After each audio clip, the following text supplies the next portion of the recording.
What's up people? Assalamu alaikum. Ramadan Mubarak.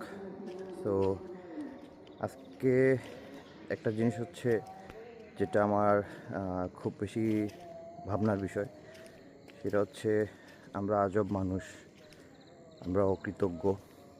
আমরা হচ্ছে সারা বছর আল্লাহর ইবাদত করি না, কিন্তু রমজান মাস আসলেই আমরা আল্লাহর ইবাদত করার জন্য ব্যস্ত হয়ে পড়ি। ভাবি যে সারা বছর সারা জিন্দেগির সব কিছু মনে হয় এই এক মাসের মধ্যেই। আসলে তা না। আমরা অন্যান্য সময় সমস্ত রাত জাগনা থাকতে ভালোবাসি, কিন্তু ফজরে আজান হলে আমরা ঘুমিয়ে পড়ি। আর রমজান মাস আসলে আমরা ফজরের নামাজ না পড়ে ঘুমাই না। কিন্তু চিন্তার বিষয় এটাই, তাহলে আমরা অন্যান্য দিনগুলোতে কেন এরকম হয় না, যে এই অভ্যাসটা কেন হয় না যে আমরা প্রতিদিন ফজর, জোহর, আসর, মাগরিব, এশা 5 ওয়াক্তের নামাজ পড়ে দেন ঘুমাবো। কিন্তু হয় না। আসলে আমরা অকৃতজ্ঞ।